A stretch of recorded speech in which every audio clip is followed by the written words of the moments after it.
Well, good afternoon, Internet, for so it is, on a glorious summer's afternoon, and I'm here to talk to you about the one and only, the incomparable master of the Stratocaster, the late lamented Rory Gallagher. This is the second instalment I've done on Rory. The first was back in 2023, proved to be the highest grossing, best watched, most successful video that I've done so far. So the cynical amongst you might think, oh, he's just doing it to generate viewers, and you'd have a point. But there is also a slightly deeper connection here. Yeah, I looked at Rory's stuff in June, and it was, of course, June the 14th in 1995 that he passed away. So it's kind of commemorating the 30th anniversary of his all too untimely demise at the age of 47, the age I currently am now whilst recording this. And of course, Rory was a massive influence on me when I first started playing the guitar, as take you back to the spring of 1995, and I've got a few bar chords going on. I've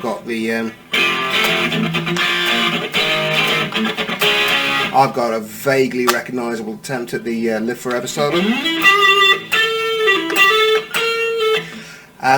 And then I put on this old grey whistle test of a chap called Rory Gallagher, and was absolutely blown away by just the way he was so at one with the guitar. It was an experience that showed me that there were whole new dimensions of guitar playing that I hadn't even considered possible. And I'm not going to say he made me want to play guitar, but he made me want to get a hell of a lot better at it and to see how good I could get. And even if I will never ascend the heights that Rory did, I think it's always nice to see, you know, just to pay tribute to the people who persuaded you to go along a particular way. Anyway, enough waffling. If you're new to the channel, welcome. It's lovely to have you. It's a smashing blouse you've got on. If you're returning, thank you. It's lovely to have you back, and I do hope you enjoy this one. The potted history of Rory's life is on the blog post, which is now over on Patreon, which you can join and support the channel from as little as £2 a month. Go on, you know you want to. So we will get right into this right now. Now, a lot of Rory's playing was based around the minor pentatonic scale, but he would quite often introduce the second and the major sixth. Now, I'm aware that this is kind of makes it the Dorian mode, but Rory would tend to use them as notes to colour a pentatonic. I'll show you what I mean. These are the scale fingerings that we tabbed out here. This is your basic position 1 minor pentatonic in E. And now I'm going to show you what Rory would add. The second here, F sharp on the 14th fret, high E, and the major 6, C sharp here on the 14th fret, B.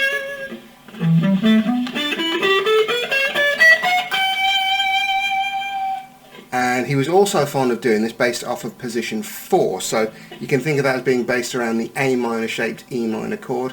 Here is position 4, E minor pentatonic. Here it is with the second, F sharp, and major 6, C sharp added.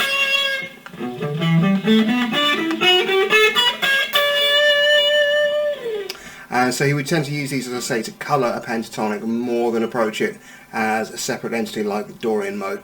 Okay, so let's take a look at some licks. Now, the first one that we've got here is taken from Bad Penny, and this is in D minor pentatonic, and this is using position 4 way up here, the D minor pentatonic scale. I'm just going to play through this quickly and then we'll break it down.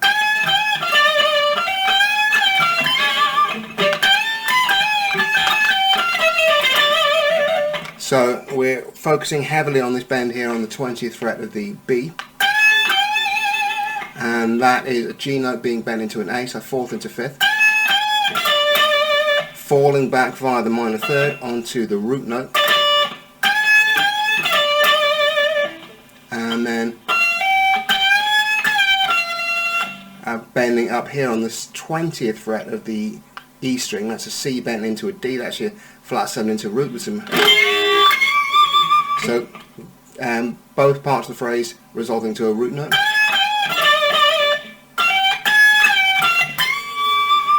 Before.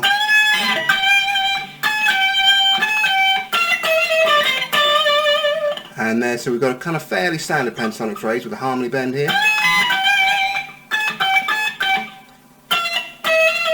And there we've got the minor third, and we're just going to decorate it with a little hammer-on pull-off manoeuvre before going root, flat 7, and there's my D root note there on the 19th fret G. So here it is slow.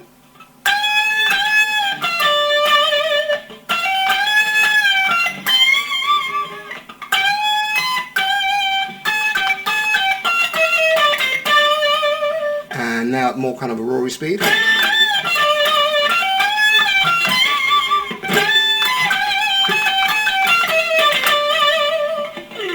And you really want to hit that vibrato with some aggression. Rory was not known for being a shrinking violet when it came to adding expression and vibrato to his notes. Okay, moving on to example 2. This is taken from Big Guns in C minor. So here is our position 1 pentatonic. And we've got Rory doing his kind of his channeling in a Chuck Berry, as we all have one. So we've got that classic bend on the G, the 10th fret, and then you've got the double stop on the B and high E at the 8th fret. So here is the lick.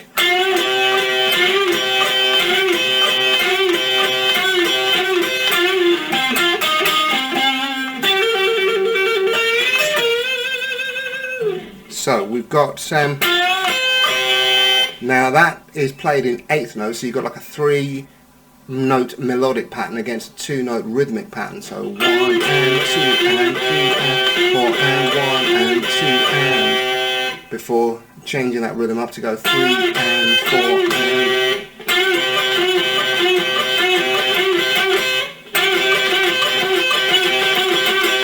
And that little trick is called a hemiola, and basically what it means is that a different note of the phrase will fall on the beat at any given any time of any repetition.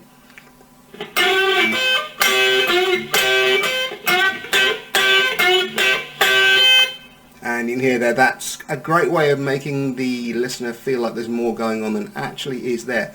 Really useful trick that pretty much anyone of any technical level can work into their playing. And then we've got this little manoeuvre.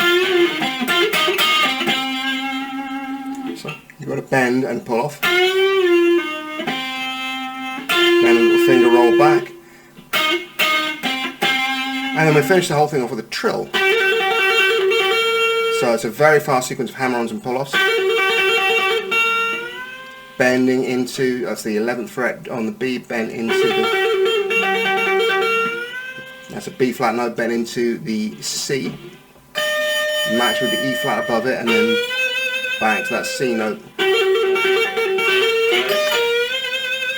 And it's quite interesting, those of you who saw the Stevie Ray Vaughan style guide a couple of months back now might recognise Stevie Ray Vaughan doing a very, very similar in the same key, which resolving it very differently. And it's always nice to see how the great players would interpret the kind of creative common vocabulary that we have and all come out with different results. It's always interesting to see that. I'm going to play the lick through slowly for you.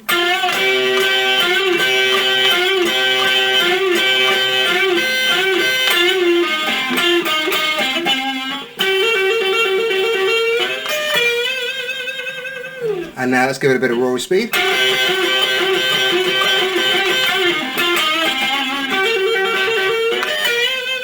Let's do it again without a mistake.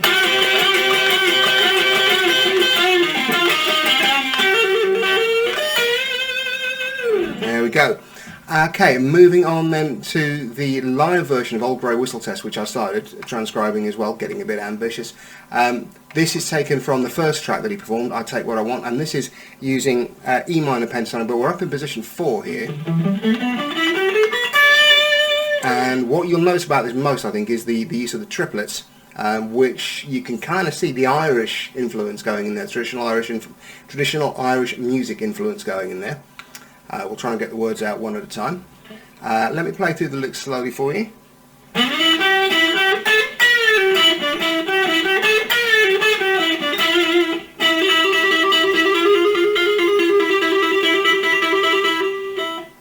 So, we've got a little pickup phrase there, so I'll triple it.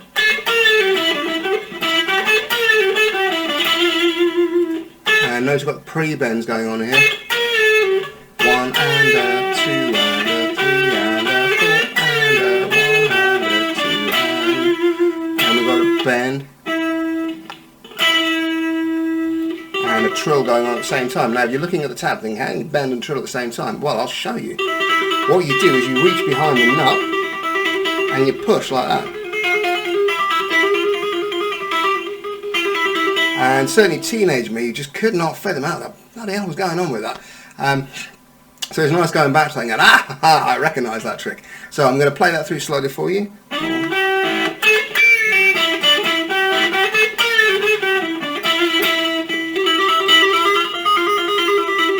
And now a bit more of the Rory speed.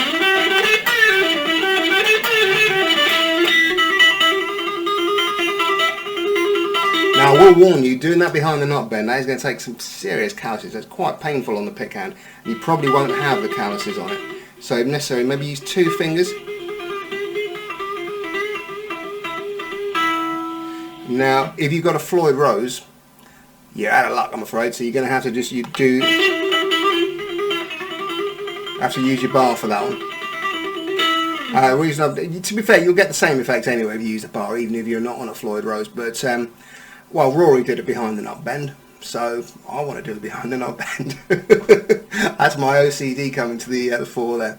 Okay, we'll move on to the 4th and final one. Now this is taken again, this is the 2nd track on the old Grey Whistle Test, taken again from that same performance, and this is the intro to Body and Soul. Now what I found interesting about this was, one of the things that really blew me away when I first watched him was the way he was able to just kind of sing and play the same thing, that scat singing, that connection, feeling like the guitar really was a part of him. And that's exactly what this intro is. Now I'm not going to embarrass myself trying to sing it. This is called JM Guitar Tuition for a reason. If you want singing teaching, go and look down for Calder on my associated channels list. But what he's playing here is essentially the vocal melody doubled in thirds. I'll play through and show you exactly what I mean.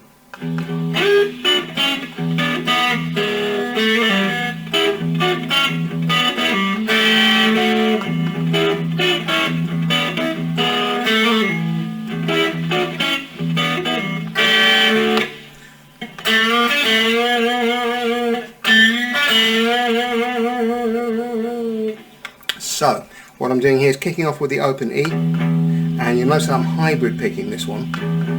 So I'm going to be using my pick for the open E, and you can really just play this like a kind of shuffle 4/4. You're going to find it's quite intuitive to play. So my melody, and then I'm harmonising that melody with G sharps around the end there. So that's giving me this double stop sequence. And the first time around there's a little blues scale flurry.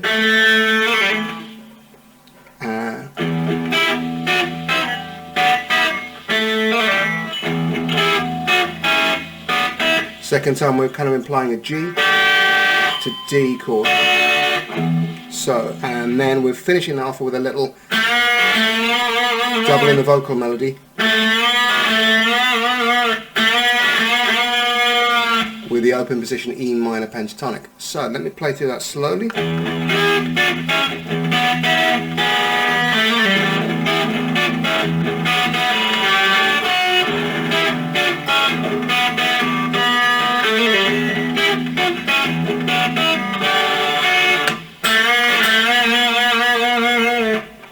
And then up to speed.